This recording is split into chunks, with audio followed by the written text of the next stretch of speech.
Hello everyone, welcome back to my YouTube channel, Emus.Farm.Project. So have you ever been there and wondered what you should do or what should be done in order for you to prosper in rabbit farming? So these are some of the things that you should do in order to prosper in rabbit farming and some of the mistakes you should avoid. So let's start.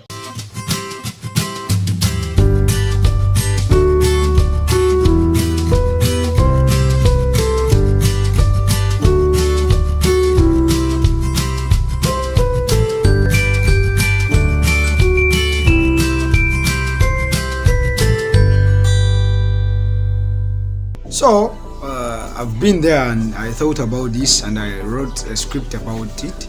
So most of the farmers tend to miss out on this or tend to do certain mistakes, especially rabbit farmers, and they end up failing. And some of them are lied that you can do rabbit farming and within a month you are rich. It might be possible, but that is possible, very possible, if you have a huge amount of capital. So I'm here to talk to someone that has limited capital, what you should avoid and what you should do in order for you to prosper in your rabbit farming. So don't miss out any bit of this video. So number one thing, a mistake that you should avoid is when choosing your rabbit breeds. Some farmers are lied that no, you should make enough research, always make enough research in order for you to have very good breeds. So this is a mistake that most farmers do. They go for local breeds and they end up like not getting. Local breeds are good, you can have them for your home. Another mistake that we do, or what we don't consider, is space. Yes, you can be in a small limited space but not that so fixed. And space, what else I mean is you can't like congest your rabbits. This is what a mistake that we do with as farmers. Like in a cage of 2x2, I think you know those measurements. You find someone fixing there five mature rabbits. That is a very big mistake that farmers do. They tend they want to limit their space and they want huge numbers, like 100. You cannot have 100 rabbits in a small limited space. You let your rabbits have space. Like when breeding, this comes to breeding again. When breeding, don't overbreed your rabbits. Consider the space that you have. This is a mistake that we do. We just mind about the numbers and don't mind about the space we have.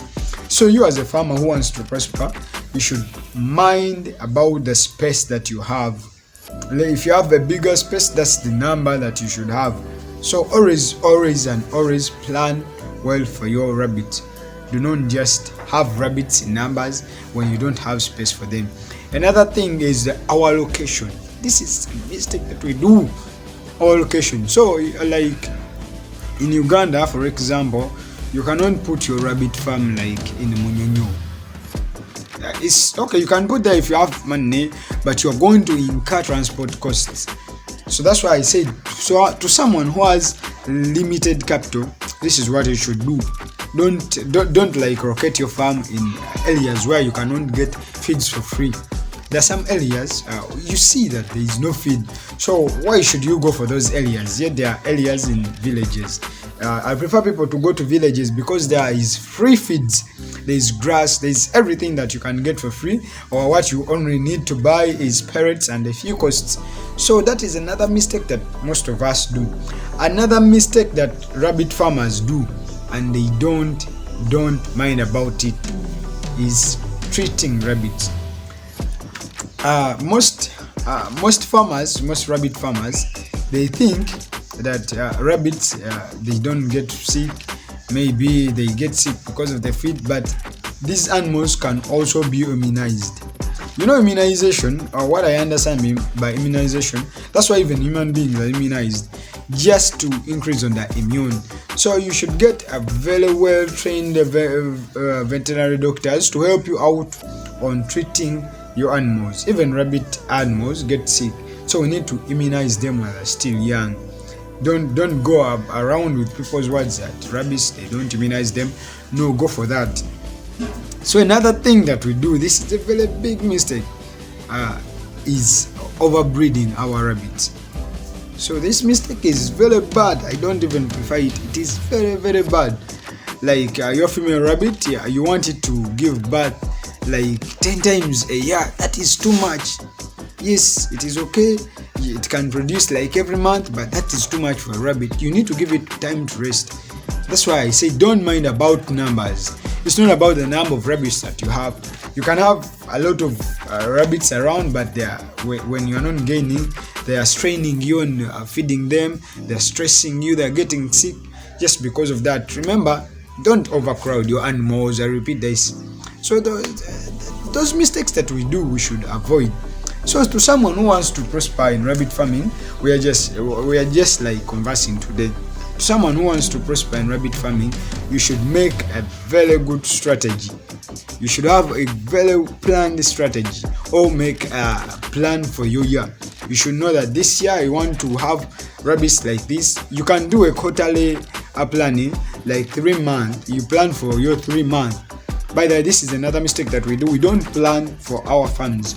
So you should plan for your farm that by around the first 3 months of the year, I need to do this. The other 3 months, I'm going to do this. So you should always have that plan, that strategy that you're going to follow. It is going to help you out as a farmer. You are like, if I can say that around 3 months, I want to have 100 rabbits. Then you ask yourself, do I have that space? If yes, then you can go for it. I insist on this space. People tend to have big numbers on their farms. You reach their farms, they say, I have 100 rabbits. But you look around the farm and the space is limited, which is bad. Another thing, we should always avoid a free range system where we leave our rabbits to go and feed themselves around our compounds. I don't prefer that. It's very bad, because these rabbits, you will not be monitoring what they are going to eat. Remember, when you have them in cages, you'll be able to monitor what they eat. But if they're out there, you won't be able to monitor them. So mind about those things, guys. We should always have a strategy on what we follow. Always, anything that does not have a plan is always bad. You should always plan this. So another thing is, I advise farmers, this is another mistake that we do. We tend to concentrate on one job, which is not okay.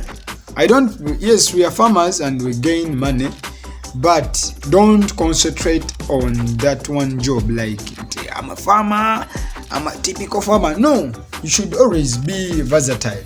Don't be on one thing. You can do other side jobs as you're doing your farming. That is also okay. You can do other jobs and you also do your farming, and you gain your money. Yes, because you can get the other money and reinvest it here. So don't depend on one job, that is farming. You can do other side jobs to support you, because remember, farming is a seasonal job. This season you can earn, another season you cannot earn. So while you are waiting for your season to reach, what are you doing? Are you just there standing? So you should also mind about that. So guys, if you found this video helpful, please subscribe to this YouTube channel for more tutorial videos. More videos are coming, especially this holiday. And holiday makers, please tell your parents to advise you, or they help you out. You get something you do, especially farming. So thank you guys. Follow me on all my social media handles, and don't forget to subscribe to this YouTube channel. Emus Pro everywhere, TikTok, Twitter, everywhere I'm there. So just visit me, and you can also WhatsApp me on my contact there if you need something. Yes, and I also have PDFs about rabbit farming, which I sell at around 5,000 Ugandan shillings. I have my shirts that I branded Emus Pro, so you can also support me. My merchandise there. That's how you can show my support, guys. Let's do this together. Emus Pro, subscribe to this YouTube channel, Emus.Farm.Project, farming as a business.